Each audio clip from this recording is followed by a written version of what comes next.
Hello everyone. आज का topic है इक्लेसिया कार्डिया। तो चलिए स्टार्ट करते हैं। It is a disorder of oesophagus characterised by weak और absent peristalsis through the lower two third of the oesophagus. ये एक इसोफेगस का डिसऑर्डर है जिसमें कि पेरिस्टाल्सिस मूवमेंट जो होते हैं या तो वीक होंगे या फिर एब्सेंट होंगे। कहाँ पर? Lower two third of the oesophagus में।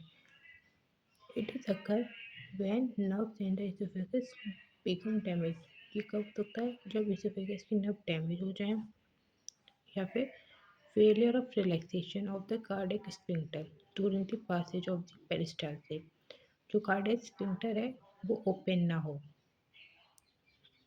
The area where the esophagus meet stomach is a ring of muscle called lower esophageal sphincter. वो एरिया जहाँ इसोफेगस जो है स्टमक से मीट करता है वहाँ पे एक रिंग ऑफ मसल्स प्रेजेंट होती है, उसको हम कहते हैं लोअर इसोफेजियल स्फिंक्टर.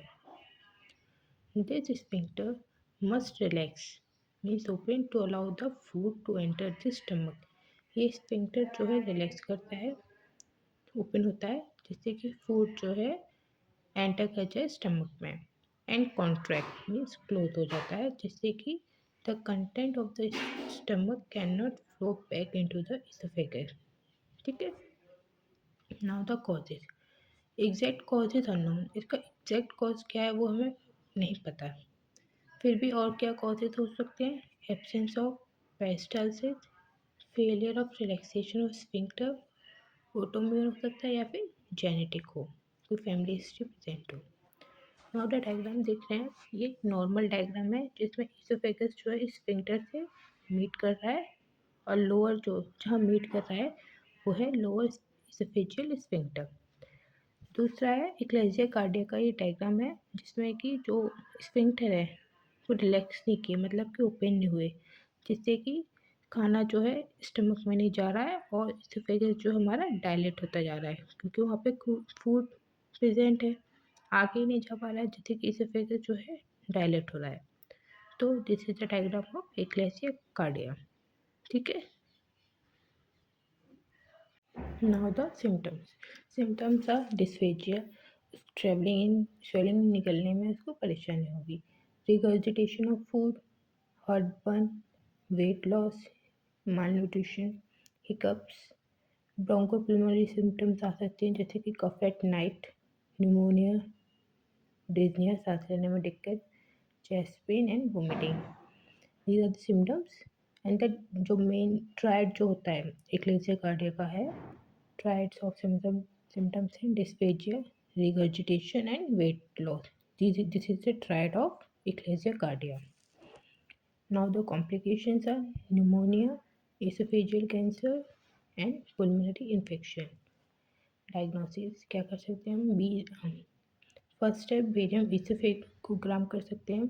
इसमें क्या करते हैं? For this test barium preparation जो कि लिक्विड या किसी भी फॉर्म में हो सकता है इस swallow and its movement through the esophagus is evaluated using X-ray. ठीक है. The barium swallow will show a narrowing of the esophagus at the lower esophageal sphincter. जहाँ पे LES है वहाँ पे esophagus की narrowing हो जाएगी. Upper endoscopy. In this test, a flexible narrow tube with a camera on it called an endoscope. एक narrow tube होती है उसमें कैमरा लगा होता है, उसको हम कहते हैं एंडोस्कोप. इसको हम मुंह के माउथ में डालते हैं. Is pass down the oesophagus. This test help rule out cancerous lesion as well as assess for achalasia. Next है मैनोमेट्री इसोफेजिया. इट इज अगर to measure the force and efficiency of muscle contraction in the throat. Stages या types of ecclesia cardia. Type 1 proximal dilation is less than 4 cm. मतलब oesophagus का dilation जो है 4 centimetre से कम हुआ है. Second है dilatation between 4 to 7 centimetre. Third है डायलिटेशन जो है 7 सेंटीमीटर से ज़्यादा हो गया है. नाउ द ट्रीटमेंट क्या होंगे? नॉन सर्जिकल ट्रीटमेंट क्या होंगे? फर्स्ट है pneumatic dilatation. Pneumatic dilation involves The insertion of an air-filled balloon through endoscopic catheter to help keep the esophageal sphincter open। ठीक है, इसमें क्या करेंगे हम, एक एयर-फिल्ड बैलून जो है एंडोस्कोप के थ्रू माउथ में एंटर करेंगे जिससे कि esophageal sphincter ओपन हो जाए। सेकेंड है Botox. Botox is a muscle relaxant and when injected directly into the sphincter esophageal sphincter, ये एक मसल रिलैक्सेंट है जो कि मसल्स को रिलैक्स करता है। तीसरा मेडिसिन नाइट्रोग्लिसरीन या फिर नाइट्रोग्लिसरीन निकोटिपिन। सर्जिकल ट्रीटमेंट क्या सकते हैं, हेलामाइक्टोमी, इसको हम इसोफेगोमाइटोमी भी कहते हैं। This surgery cut the oesophageal muscle near the sphincter allow food to pass into the stomach. इसमें क्या है, जो स्फिंक्टर के पास की जो मसल्स होती हैं उसको कट कर देते हैं जिससे कि फूड जो है स्टमक में पास हो जाए। सेकेंड है पर ओरल एंडोस्कोपिक माइटोमी। ठीक है, these are the surgical treatment. और अपने एलोपैथिक ट्रीटमेंट ये हो गए। अपने होम्योपैथिक ट्रीटमेंट में हम पहले तो उसकी पूरी केस टेकिंग करेंगे और कॉन्स्टिट्यूशन के हिसाब से उसकी मेडिसिन निकालेंगे। ठीक है, बाकी मेडिसिन भी हो सकती है जैसे एल्यूमिनियम, लैक्टिका, फॉस्फोरस, कार्बोपेज, एग्नीशिया, ये मेडिसिन भी हम दे सकते हैं उसके पूरी केस टेकिंग करने के बाद।